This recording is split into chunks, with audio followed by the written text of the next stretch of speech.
Greetings, I'm Sean Redman, aka the cheesily named Darth Shawn, and for the first time on this channel, I'm going to review a comic that is not Star Wars, as I look at Superman, American Alien #1. Now, in the last year or so, since the new canon comics came out in Star Wars, that's basically where my comic investment has been, my time and my money. I'm familiar with what's going on in the other worlds, Marvel and DC, for the most part. I'm not, I don't have every comic. I don't know what exactly going on, but I have the generics.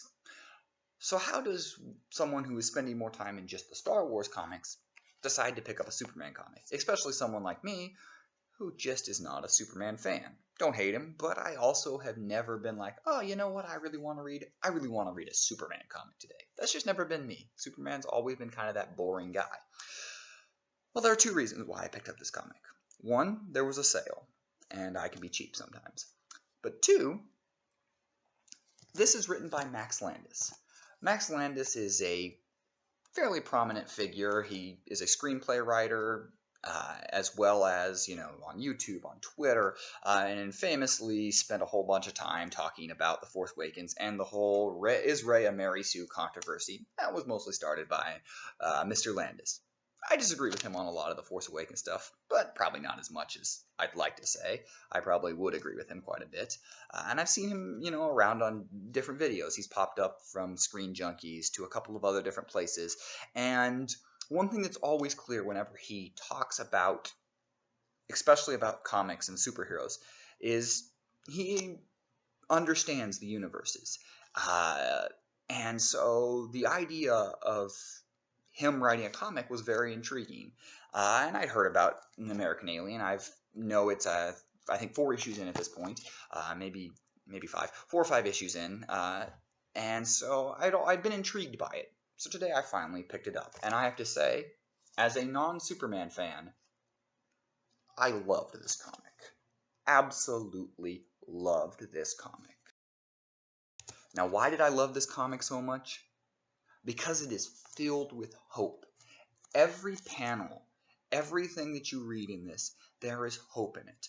Clark is going through struggles and different little things, especially trying to figure out how to fly throughout this and what it means and what he is and who he is in the universe. And his parents aren't really sure, and they're trying to get through it. And yet each panel has more and more hope. His parents want to work this out with him. They don't want to throw him aside. They don't want to just abandon him. They want to work through it. They want to make him the best they can be. They want him to not necessarily be normal, and that's the thing there, but to be himself. And there's just so much hope and wonder in this.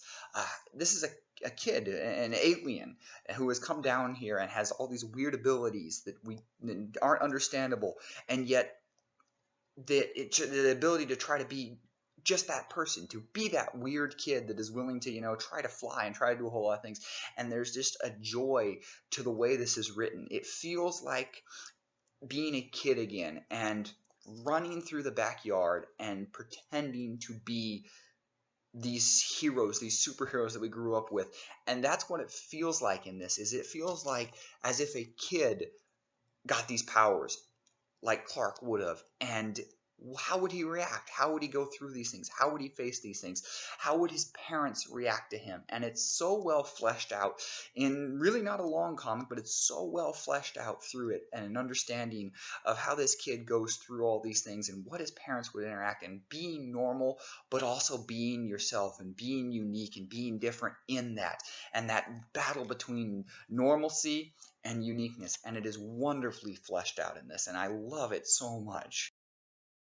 The art is so engrossing in this comic. The writing draws you in, so much so that you feel the emotion these characters are feeling. You feel the happiness and the sadness that Clark has in moments. You feel the way his parents are about this weird kid that is doing amazing things in front of them.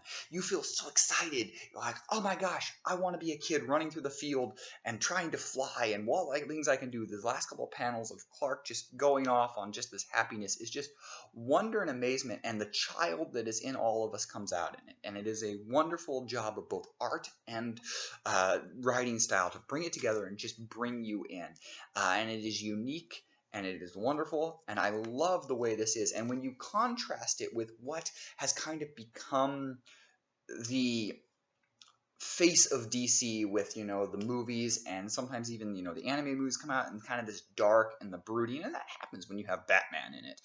It is kind of refreshing to see something so bright and so happy, and yet so much deeper sometimes than those dark and brooding stories that have been told.